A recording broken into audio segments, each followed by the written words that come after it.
우리 하나님 말씀 사무엘하 16장 9절로 14절 말씀입니다. 구약성경 489면 사무엘하 16장 9절로 14절 말씀입니다. 자, 우리 한 목소리로 읽습니다. 자, 다같이 시작. 수르야의 아들 아비새가 왕께 여짜오되 이 죽은 자가 어찌 내 주 왕을 저주하리이까? 청하건대 내가 건너가서 그의 머리를 베게 하소서 하니 왕이 이르되 수르야의 아들들아 내가 너희와 무슨 상관이 있느냐? 그가 저주하는 것은 여호와께서 그에게 다윗을 저주하라 하시니 내가 어찌 그래하였느냐 할 자가 누구겠느냐 하고 또 다윗이 아비새와 모든 신하들에게 이르되 내 몸에서 난 아들도 내 생명을 해하려 하거든 하물며 이 베냐민 사람이랴 여호와께서 그에게 명령하신 것이니 그가 저주하게 버려두라. 혹시 여호와께서 나의 원통함을 감찰하시리니 오늘 그 저주 때문에 여호와께서 손으로 내게 갚아주시리라 하고 다윗과 그의 추종자들이 길을 갈 때에 시므이는 산비탈로 돌아가면서 저주하고 그를 향하여 돌을 던지며 번지를 날리더라. 왕과 그와 함께 있는 백성들이 다 피곤하여 한 곳에 이르러 거기서 쉬니라. 아멘. 할렐루야. 예수님의 지지와 격려 받으시기를 축원합니다. 축원합니다. 세상에 살아가면서 칭찬받는 것을 싫어할 사람은 아무도 없을 것입니다. 반대로 살아가면서 비난받는 것을 좋아할 사람은 아무도 없을 것입니다. 그런데 때로 우리가 원치 않아도 억울하게 사람들에게 비난을 받을 때가 있어요. 또 사람들에게 억울하게 책망을 받을 때가 있습니다. 요즘 우리 세대를 칠면조 세대라고 말합니다. 이 칠면조는 같이 무리를 지어 살다가 한 마리가 등에 어디에 긁혀가지고 상처 입어서 피가 나면은 이 칠면조들은 때로 몰려와서 그 등에 난 상처를 부리로 쪼아댑니다. 쪼아대가지고 그 상처가 또 크게 만들고 더 크게 만들고 계속해서 그 상처에 쓰러질 때까지 칠면조들은 쪼아댄다는 것이에요. 이건 뭘 말합니까? 한 사람이 어떤 실수와 잘못을 저지르면은 허물을 덮어주기보다는 그럴 줄 알았다느니 뭐하느니 그러면서 뒤에서 계속해서 그 상처를 쪼아대어서 쓰러질 때까지 쪼아댄다는 것입니다. 세월호 때에도 그랬다는 것이에요. 세월호 때 자식을 잃은 부모의 마음을 허물을 덮어주고 이해하기보다는 오히려 쪼아대는 일들이 있었다는 것이에요. 여러분, 우리는 상처를 절대로 건드리고 상처를 쪼아대면 안 됩니다. 덮어줘야 되고 가려줄 수 있어야 돼요. 특히 이제 지방선거가 다가오는데 정치인들은 비판하고 비난받는 일이 많이 있지 않습니까? 우리가 세상 살아가면서 비판을 받지 않고 싶어도 비판받을 때가 있는데 그러면 우리는 이럴 때 어떻게 살아야 될 것인가? 오늘 우리가 읽었던 다윗의 경우를 통하여서 지지와 비판에 대하여 함께 말씀을 나누도록 하겠습니다. 우리는 비판받을 때에 증오하면 안 돼요. 같이 허물을 들춰내면서 비난해도 안 됩니다. 또 변명하려 해도 안 되고 복수하려 안 되고 비난하는 사람을 낙인 찍고 차별해서도 안 됩니다.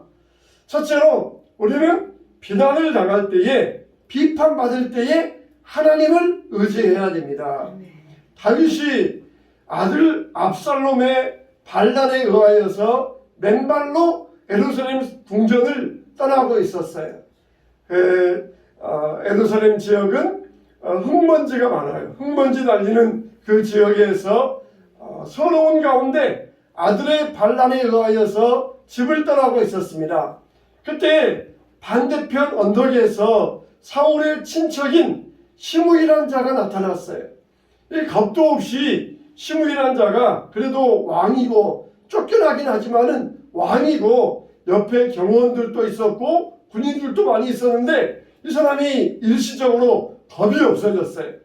그래서 사울의 친척으로서 베냐민 지파로서 사울 왕이 왕자리에서 떨어진 것은 다윗의 탓이다. 그렇게 생각하면서 다윗을 욕하고 비난했던 것이에요. 여러분, 그때 다윗이 뭐라 그럽니까? 다윗은 항상 여기에서 하나님을 주어로 내세웁니다. 그래서 하나님께서 저로 하여금 여호와께서 비난하게 하신 것이 아니냐, 여호와께서 나의 원통함을 감찰하시니 여호와께서 그에게 다윗을 저주하라 하시리니, 이렇게 다윗은 모든 주어를 하나님이라고 그랬어요. 물론 이 시므이는 사탄의 심부름꾼이 되어가지고 사탄의 지금 종노릇 하면서 다윗을 비난한 것이었지만, 그러나 다윗은 모든 것을 하나님께서 허락하셨다, 그렇게 받아들였던 것이에요. 실제로 참새 한 마리가 떨어지는 것도 하나님의 허락 아니면 안 된다고 그랬어요. 사탄이 아무리 우리를 건드리고 비난하고 싶어도 하나님께서 허락하지 아니하시면 우리를 건드릴 수가 없어요. 시므이의 이 비난은 하나님께서 나에게 허락하신 것이니, 하나님께서 명하신 것이니, 내가 이렇게 억울한 일을 통하여서 하나님이 나를 감찰하여 주실 것이다. 그러면서 다윗은 모든 일의 원인을 하나님께 돌렸던 것입니다. 이런 말이 있어요. 천사같이 살아도 몇 사람은 비판하고 악마같이 살아도 몇 사람은 칭찬한다. 그런 말이 있어요. 사람이 어떻게 천사 같을 수 있겠습니까? 그런데 그렇다고 쳐도 비난할 사람이 있고, 사람이 어떻게 악마 같을 수 있겠습니까? 그런데 그렇다고 쳐도 칭찬하고 지지해 주는 사람이 있다는 것이에요. 그러니까 이 말은 세상에서 100%는 없어요. 100% 나를 지지하고 칭찬하는 사람도 없고 100% 나를 반대하고 저주하는 사람도 없다는 것입니다. 인생의 기준은 오직 예수님께 두어야 돼요. 예수님께서 옳다, 아니다, 그게 우리가 기준을 두고 예수님의 칭찬에 우리의 인생의 목표를 두어야 됩니다. 젊은 피아니스트가 최초의 연주회를 마쳤습니다. 많은 청중들이 기립박수로서 환호했어요. 박수갈채를 보내면서 굉장히 이 젊은 피아니스트의 첫 번째 최초의 연주회를 환호해 주었습니다. 그런데 맨 앞에 한 이 나이 들으신 어르신이 앉아 있는데, 이 늙은 이 어르신은 자리에서 일어나지도 않고 박수치지도 않고 가만히 있는 것이었습니다. 이 젊은 피아니스트가 그 노인과 눈이 마주치더니 많은 청중들이 자기에게 박수갈채를 보냄에도 불구하고 시무룩해져가지고 무대에서 퇴장하는 것이었습니다. 심지어 무대 감독도 무대 뒤에서 아주 오늘 성공적이었습니다. 오늘 연주회가 아주 그냥 위대하고 아주 굉장한 찬란한 연주회였습니다. 그렇게 칭찬해 주었지만, 그러나 이 젊은 피아니스트는 시무룩한 마음이 풀어지지 않았어요. 왜 그렇습니까? 저기 앉아있는 바로 저분이, 어르신이 나의 지도 교수이십니다. 저 지도 교수님께서 오케이 하고 박수를 쳐주지 아니하니까 합격받지 못한 것이에요. 지도 교수는 자기의 실수까지도 다 알고 있었던 것입니다.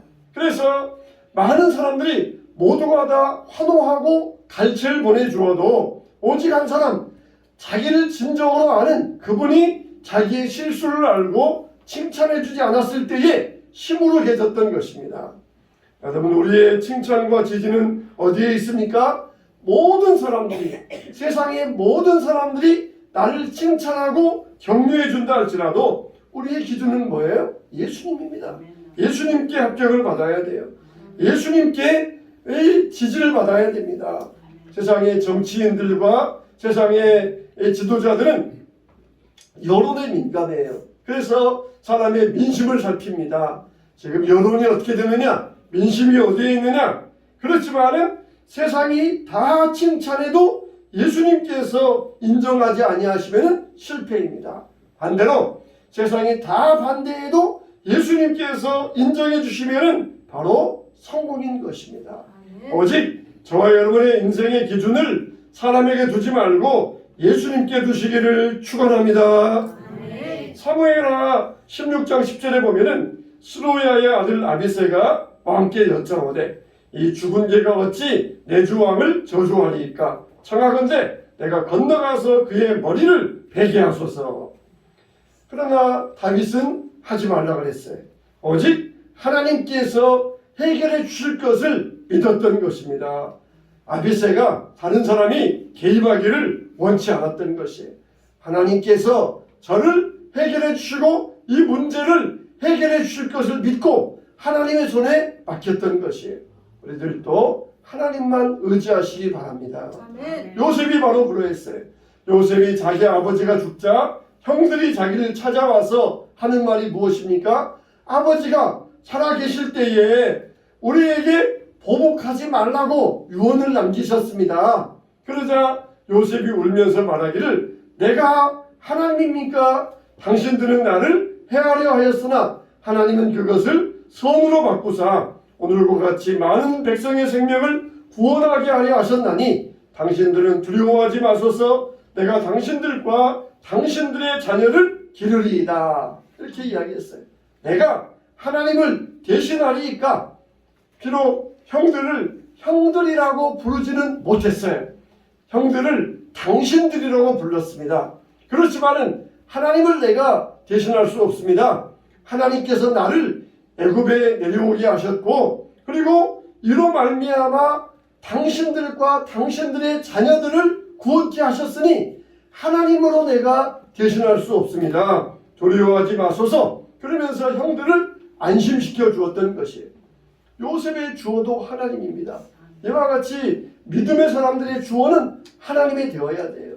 하나님께서 나의 모든 삶을 인도하시고 하나님께서 비난도 받게 하시고 하나님께서 칭찬도 받게 하시고 하셨다는 것을 알고 하나님을 의지하면 우리는 마음에 괴로울 일이 없어요. 한 흑인 가수가 무대에 노래하기 위해서 섰습니다. 그런데 그 앉아있는 백인 청중들이 야유와 조롱을 보냅니다. 우리는 흑인의 노래 듣고 싶지 않다. 다시 돌아가라. 그러면서 야유를 퍼부을 때 이 흑인 가수는 당장이라도 무대에서 뛰어내려가고 싶었어요. 그러나 십자가 위에서 조롱당하시고 비난당하셨던 예수님을 생각하면서 조용히 그 자리에서 눈을 감고 기도를 드렸습니다. 한참을 야유하던 청중들이 이제는 점점 야유 소리가 점점 줄어들기 시작했고 청중들 가운데는 기도하는 사람들도 있었어요. 그때 이 흑인 가수가 조용히 노래를 시작했습니다. 그러다가 점점 우렁찬 노래로 노래를 마치자 사람들이 큰 박수갈채를 보냈습니다. 이렇게 차별로 해결이 안 되고 예수님께 맡기자 예수님께서 그 문제를 해결해 주셨던 것입니다. 우리는 오직 예수님께 옳다 인정받는 데 목표를 두어야 돼요. 여러분 인생에 심의가 왜 생깁니까? 우리가 다윗의 자세로 하나님께서 저 사람을 시키셨다 해석하면 답을 얻을 수가 있어요. 인생의 생명과 성공은 예수님의 인정과 칭찬받는 데에 목표를 둘 수 있어야 됩니다. 사람이 괜한 일로 아무것도 아닌 일로 우리를 비난하고 우리를 저주할 때에 우리는 하나님을 의지해야 됩니다. 하나님께서 저 사람을 시켜서 나의 허물을 들추시고 그리고 나를 시험하고 계시는구나. 거기에 넘어가면 어떻습니까? 누가 좋아합니까? 마귀가 좋아해요. 마귀가 너무너무 좋아해요. 그 시험에 넘어가서 마귀에게 조롱거리가 되면 안 됩니다. 하나님을 기쁘시게 하는 자가 되어야 됩니다.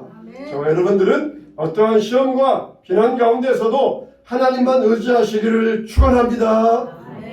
두 번째로 우리는 비판받을 때에 재빨리 고칠 수 있어야 돼요. 하나님께서 다윗에게 비난이 필요하기 때문에 허락하셨던 것이에요.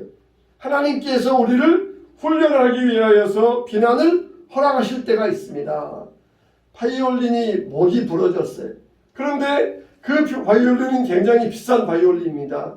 기사가 가져다가 바이올린을 고치고 나니까 나중에 소리가 더 아름다운 공명이 울려 퍼지게 되었어요. 오히려 우리의 상처가 별이 된다 그랬어요.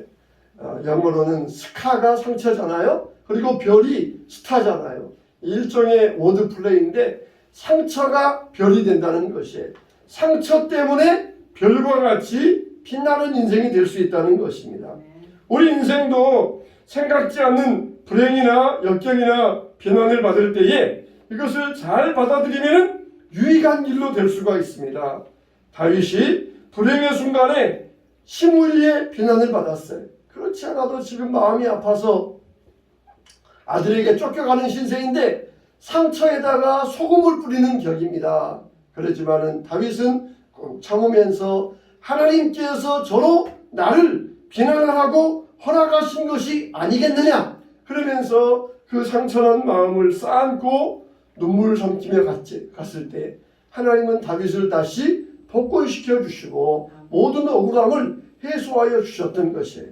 만일 다윗이 거기에서 참지 못해서 시므이를 죽여라 그랬으면은, 야, 저런 왕이니까, 저런 악한 왕이고 폭군이니까 하나님께서 쫓겨가게 하시는 것 옳다 그러면서 사람들에게 더 큰 비난을 받았을 것입니다. 다윗이 그렇게 하나님을 의지하고 믿음으로 나아갔을 때 하나님께서 다윗을 다시 세워주셨어요. 어느 한 조그마한 가게를 운영하는 성도가 있었어요. 근데 가게가 아주 잘 됐어요. 잘 되면 어떻게 됩니까? 옆에 또 다른 가게가 생기잖아요. 옆에 똑같은 제품을 파는 가게가 생겼습니다. 그래서 경쟁을 하게 되었어요. 그 일 때문에 뭐 두통에, 또 그리고 변비에, 소화불량에, 불면증에, 또 만성 피로에, 허리 통증에, 팔다리가 아프고 온몸이 아프게 되었어요. 또 그냥 정신적으로는 시기하고 분노하고 이렇게 정신적으로 육체적으로 심신이 아주 유약하게 되었습니다. 그래서 참다 못해서 목사님을 찾아갔어요. 목사님, 제가 이런 고민이 있습니다. 어떻게 하면 좋을까요? 그랬더니 목사님이, 기도해 보셨습니까? 하나님께 기도하십시오. 그렇게 권고했어요. 그러니까 이 성도님이 뭔가 그냥 그럴듯한 좋은 해결책을 줄 줄 알았는데 기도하라. 그러니까 실망해가지고 뭘 기도해야 됩니까? 그 가게가 망하라고 기도합니까? 아니면은 성공하라고 기도합니까? 퉁명스럽게 이렇게 물어본 게, 목사님이 아무튼 기도하십시오. 하나님께 문제 해결해 달라고 기도하십시오. 그리고 내가 뭘 하고 기도해야 될지 하나님께 알려달라고 기도하십시오. 그래서 이 마음에는 안 들어도 목사님 말씀이니까 순종하면서 매일 나와서 하나님께 기도했어요. 문제 해결해 주세요. 어떻게 기도해야 될지 모르겠어요. 기도해야 될 거 알려주세요. 매일 기도했어요. 그러더니 성도님이 어느 날 기뻐하면서 웃음 가득한 채로 목사님을 찾아왔습니다. 어떻게 됐어요? 그 가게 망했어요? 아니에요. 어떻게 됐어요? 그랬더니 그동안 몸과 마음이 아팠는데 기도하는 동안 몸과 마음이 치유됐다는 것이에요. 심신이 평안을 얻고 모든 질병들이 떠났다는 것이에요. 하나님께서 정말 이렇게 좋은 방법으로 자기를 인도해 주셨다는 것입니다. 여러분, 정말 우리가 하나님 앞에 어떠한 분노와 어떠한 저주와 어떠한 마음의 시기와 질투가 있습니까? 하나님은 몸을 건강하게 하여 주시면서 하나님께서 축복의 기도로 바꾸어 주셨던 것입니다. 성도의 마음에 분노와 질투와 고민이 변하여 사랑과 평안과 동정심으로 가득하게 하여 주셨던 것이에요. 이 비난이 필수 과목이라면 우리가 더 깊은 기도로 교육을 받아서 인생의 병들을 고침받기를 축원합니다. 그래서 조지 뮬러는 말하기를, 늙어갈수록 기도를 더 많이 해야 신령한 일에 냉랭해지지 않는다 그랬어요. 그러니까 나이 들수록 더 기도를 많이 해야 됩니다. 그래야 우리의 마음이 냉랭해지지 않는다는 것이에요. 세 번째로, 우리가 비난받을 때에 비판하는 사람을 내 가족으로 여기는 것입니다. 11절에 보면은 다윗이 아비새와 모든 신하들에게 이르되, 내 몸에서 난 내 아들도 내 생명을 해하려 하거든 하물며 이 베냐민 사람이랴.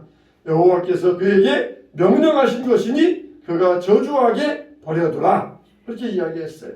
자기를 저주하는 시므이를 아들에 비교합니다. 아들도, 내 몸에서는 아들도 나를 저주하고 나에게 칼을 들이댔는데 시므이 정도는 아무것도 아니다. 저 정도는 양반이다. 그런 뜻으로 이렇게 시므이를 자기 몸에서는 아들과 비유하였던 것이에요. 우리 성경에도 죄가 더한 곳에 은혜가 넘친다 그랬습니다. 일반적으로 말하면 죄가 많은 곳에 죄가 더 꽃배기 되어야 되고 죄가 많으면 벌이 많아야 되는데 이게 성경은 그렇지 않아요. 죄가 많은 곳에 오히려 은혜가 넘친다는 것입니다. 여러분, 세상에서 공짜다 혹은 가격이 싸다 그러면 뭡니까? 100% 사기예요. 가짜예요. 공짜인데 좋다 혹은 가격이 싼데 다른 물건보다 더 제품이 더 우월하다 그러면 이거는 100% 가짜이며 사기입니다. 그러나 공짜이며 좋은 게 두 가지가 있어요. 그게 뭡니까? 하나님 사랑과 부모 사랑입니다.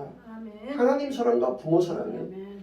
부모는 자녀들이 죄를 지어도 그럴수록 부모의 마음은 더 애절해져요. 다른 사람들은 죄 지으면은 비난하지만 부모의 마음은 죄 지으면은 더 애절해지고 더 간절해지고 더 마음이 가는 것이 부모의 마음이에요. 그리고 이게 바로 하나님의 사랑입니다. 하나님의 사랑이에요. 상처받은 자가 있습니까? 세상의 비난과 세상의 저주에 마음에 상처받은 자가 있습니까? 그때 하나님 아버지의 마음은 더 간절하고 애절해지는 것이에요. 부모는 내 자식의 죄가 클수록 모든 수단과 방법을 동원해서라도 구해주려고 합니다. 손양원 목사님은 자기 두 아들 동인이와 동신이를 죽인 공산당원을 사형 직전에 빼내어 와가지고 양아들로 삼아서 신자되게 하셨습니다. 이게 바로 하나님 아버지의 마음이에요. 인간적으로는 정말 죽여도 시원치 아니하들 그런 사람이지만 다시 새 기회를 주었고 양아들로 삼고 신자되게 하여서 구원하여 주셨던 것입니다. 우리들도 이런 아버지의 마음을 품으시기 바랍니다. 우리가 이런 아버지의 마음을 품을 때에 하나님의 아버지의 사랑이 우리 가운데, 우리 가정 가운데, 우리 교회와 이 나라 이 민족 가운데 풍성하게 넘치게 될 줄로 믿습니다. 세상에서는 악을 악으로 갚고 있어요. 그래서 피를 계속해서 끊이지 않습니다. 내가 그랬으면은 나도 이렇게 하겠다. 그러면서 전쟁은 끊어지지 않고 있어요. 앞으로 정말 전쟁의 양상은 AI의 시대가 될 것이에요. AI가 나서가지고 로봇들이 나서가지고 아무런 죄의식을 갖지 아니하고 사람을 죽이는 그런 전쟁이 될 것이에요. 지금도 보면은 드론이 AI가 날아와가지고 정말 이 위에서 폭탄을 터뜨리고 그러면서 이런 죄의식이 없는 전쟁 가운데 우리는 하나님 정말 우리의 아버지의 마음을 가지고 세상을 바라보게 하여 주시고 이 세상이 서로 악으로 감지 않게 하여 주시고 아버지의 마음으로 사랑의 마음으로 모든 비난과 저주를 아버지의 사랑으로 대하게 해 주시옵소서. 이렇게 기도해야 될 줄로 믿습니다. 그래서 세상에 전쟁이 없고 평화가 없고 비난하지 아니하고 서로를 격려하고 위로하는 이런 이 복된 세상으로 우리 자신부터 시작이 되어서 하나님 아버지 정말 우리가 아버지의 마음을 가지고 우리가 억울한 일을 당할 때에도 비난을 당할 때에도 아버지의 마음을 가지고 대하게 하여 주시옵소서. 그런 믿음의 사랑이 충만한 아버지의 마음을 품으시기를 주님의 이름으로 축원합니다.